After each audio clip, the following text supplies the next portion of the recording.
afternoon, and welcome to Rewind the 1970s, a look back at the major events that defined one of the most turbulent decades in American history. I'm your host, Tanya, and today we'll begin by revisiting the moments that shaped national politics, court, and sport arenas. Stay with us as we take a closer look to how each one unfolded, right here on Rewind the 1970s. Politically, the decade saw major shifts in leadership. Nixon, after winning re-election in 1972 by a landslide, would leave the office in disgrace. And in 1976, Jimmy Carter, a former Georgia governor, was elected president, promising honesty and healing in aftermath of political scandal. Now we must draw the painful conclusion that the events of recent weeks were not a path to peace, but a detour around Election Day. The officials who are sworn to serve you instead have sought to mislead you for their own political gain.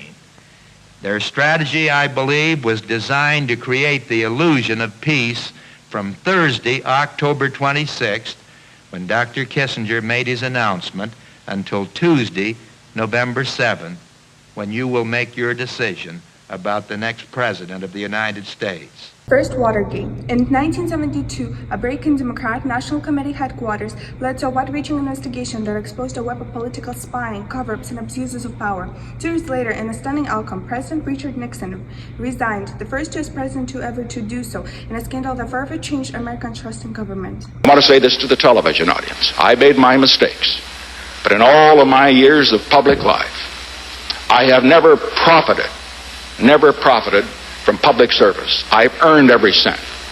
And in all of my years of public life, I have never obstructed justice. And I think, too, that I can say that in my years of public life, that I welcome this kind of examination, because people have got to know whether or not their president is a crook. Well, I'm not a crook. I've earned everything I've got.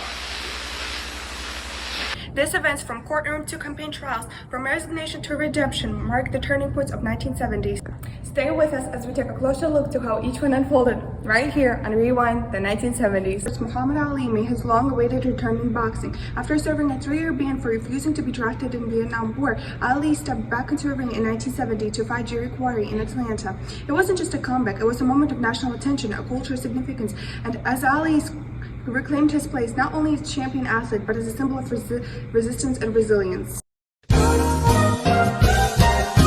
It's a real thing. Coke is, that's the way it should be. Coca-Cola, what the world wants to see. Oh yeah, it's a real thing. Coca-Cola, that's the way it is. Fill a bottle of Coke, and the way it will stay. I'm here with Mr. P. Who do you think is going to win the fight of the century, Muhammad Ali or Jerry Quarry? I think I gotta go with Jerry Quarry. We're here with Kyer. Who do you think is going to win, Muhammad Ali or Jerry Quarry? Muhammad Ali. Okay, we're here with Carissa, and we're going to be interviewing her for the fight of the century. Who do you think is going to win, Muhammad Ali or Jerry Quarry? Jerry Quarry. Okay, we're here with Sam, and who do you think is going to win, Muhammad Ali or Jerry Quarry? Muhammad Ali. Okay, we're here with Khalid Williams, and we're going to be interviewing you of the fight of the century. Who do you think is going to win, Muhammad Ali or Jerry Quarry? Muhammad Ali. Well, I take a fall like that to all of the critics and the people who hope that one day they'll see me down. Knowing that they won't, I just give them a little idea of how it might look if it ever do, knowing they'll never see it. What were you attempting to do in your sparring? Just infighting. I'm not going to be doing too much moving in this fight. This fight will be, there'll be a lot of, I might be 70% just flat-footed. Just waiting for him. He's not fast at all. I get on a bicycle when I'm meeting a good fast man. Round 9, because it'll take 3 or 4 rounds to feel him out. Not about a round, 2 rounds to feel him out. And then tag him in the 3rd and 4th round, shake him up a little. And float, but the 5th round, just stick him and move. And 6th round, tag him, make sure he's still shook up. 7th round, talk to him. Tell him, I got a few things I tell him when I'm whooping him. And then after I'm whooping him and talking to him, about the 8th round, tag him again. Quarry is fighting back, but the cut has been opened.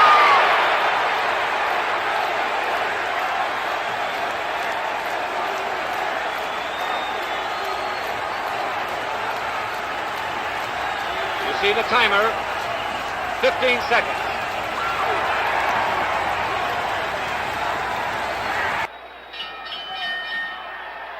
here with Miss Feller. How do you feel that Muhammad Ali won the fight? Amazing. He did so good. He took Jerry down to the ground. Okay, we're here with Paula and Craig. And how do you guys feel that Muhammad Ali won the fight against Corey? I already knew he was going to win. He made an amazing comeback.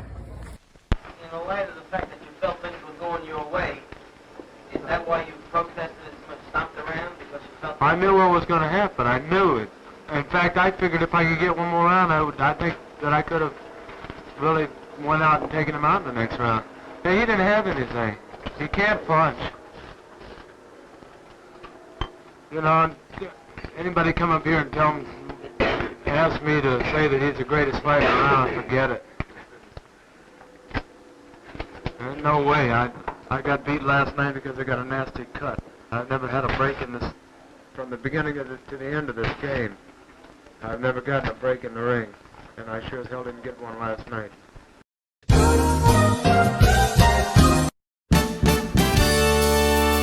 Yo, Joe!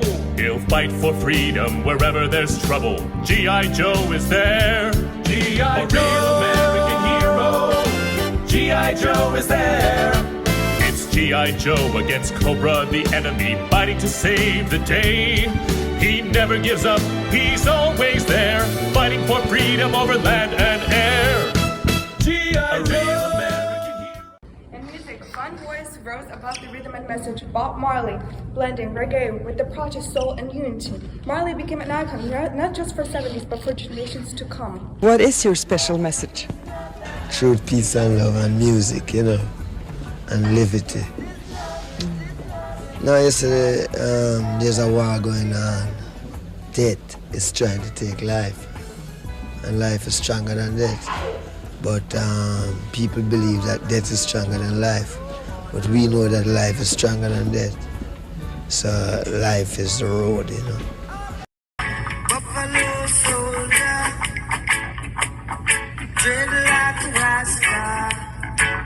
There was a buffalo soldier in the heart of America, stolen from Africa.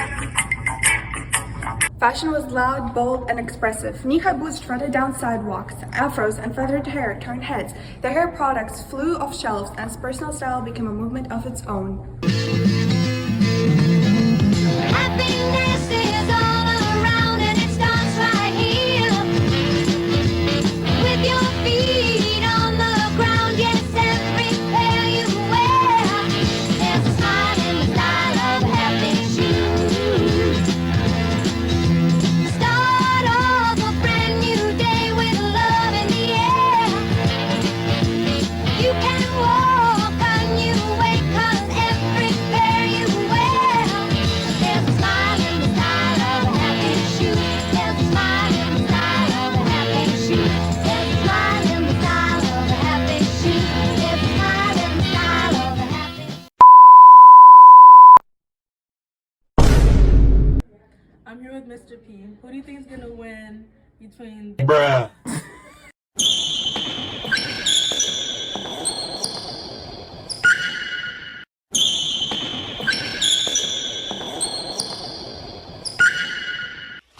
In my world, everyone's a pony, and they all eat rainbows and poop butterflies. That's beautiful, Katie.